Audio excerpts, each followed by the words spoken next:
அனைவருக்கும் வணக்கம். நம்முடைய நீட் பிசிக்ஸ் பயோடன் அப்படிங்கிற இந்த காணொளி சேனல்ல இன்றைக்கு நாம பார்க்கக்கூடிய கேள்வி வெப்பமும் வெப்ப இயக்கவியலும், ஆங்கிலத்துல ஹீட் அண்ட் தெர்மோடைனமிக்ஸ்.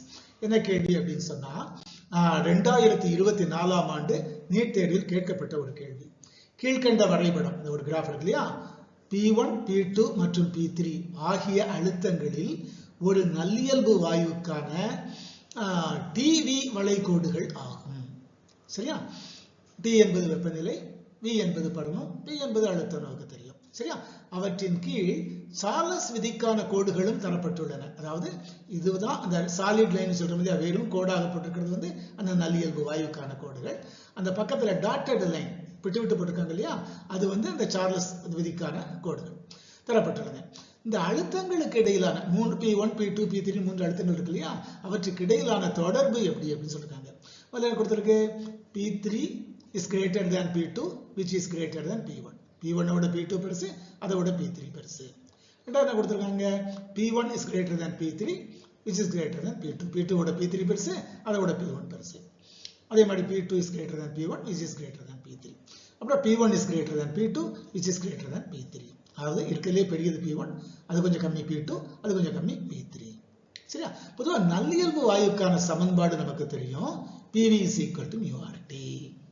சரியா? சரி, P என்பது அழுத்தம், V என்பது பருமன், T என்பது டெம்பரேச்சர், R என்பது யுனிவர்சல் கேஸ் கான்ஸ்டன்ட், mu என்பது அதோட மூலக்கூறுகள் 1 mole அப்படின்னு சொல்லுவோம் இல்லையா, அதுக்கான மாலிகுலர் வெயிட். சரி, இப்போ T is equal to T எங்க விட்டுருங்க, மற்ற அந்த பக்கம் கொண்டு வரணும், P divided by mu R into V. இதுல mu Rங்கிறது ஒரு குறிப்பிட்ட வாயுக்கு கான்ஸ்டன்ட் தான்.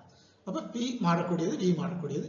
ஒரு T மாறாத நிலையில் ஒரு குறிப்பிட்ட வெப்பநிலை எடுத்துக்கொண்டோம்னா P அதிகமா இருந்தா V குறைவா இருக்கும், V அதிகமா இருந்தா V குறையா இருக்கும். ஏன்னா ஒண்ணு இன்வெர்ஸ் ப்ரொபோர்ஷனல் இருந்தாலும் இது மாறாம இருக்கும். சரியா?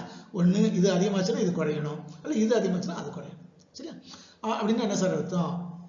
P and V மாறா வெப்பநிலையில் அழுத்தம் P ஆனது பருமன் V க்கு எதிர் விகிதத்தில் இருக்கும். இன்வெர்ஸ்லி ப்ரொபோர்ஷனல் சொல்றோம் இல்லையா, எதிர் விகிதம் என்ன சார் அர்த்தம்? V அதிகமானால் P குறையும்.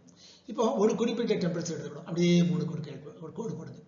போட்டா இது P1ங்கிற பிரஷருக்கு இது குறைந்த வால்யூம், P2ங்கிற பிரஷருக்கு இது அடுக்கடுத்த வால்யூம், P3ங்கிற பிரஷருக்கு இது அதை விட மிக மிக அதிகமான வால்யூம். சரி, அதான் அங்கே போட்டிருக்கு V அதிகமானால் P குறையும். அப்போ அந்த அடிப்படையில் பார்த்தீங்கன்னா இந்த இதுல இதுதான் குறைஞ்ச வால்யூம். அப்ப P1ங்கிறது மிக அதிகம், P2 அதோட கொஞ்சம் கம்மி, P3 அதையும் விட கம்மி. சோ அதாவது குறையும். சரியா? ஆக P1 is greater than P2 which is greater than P3 என்னக்கூடிய, அதாவது P3 விட P2 பெரியது, P2 விட P1 பெரியது என்கின்ற நான்காவது தெரிவு, நான்காவது ஆப்ஷன் சரியான விடை. Answer 4 is option 4 is the right answer. சரியா? Okay, that's it. சோ இதுவரைக்கும் நம்ம மொத்தமாக இந்த பாடத்துல வெப்பமும் வெப்ப இயக்கவியலும் அப்படிங்கிற பாடத்துல 12 கேள்விகள் பார்த்திருக்கிறோம். அடுத்த காணொளியில 13வது கேள்வி பார்ப்போம். அதற்கு பிறகு வேறு பாடங்கள்ல நம்ம கேள்விகள் பார்க்க ஆரம்பிப்போம்.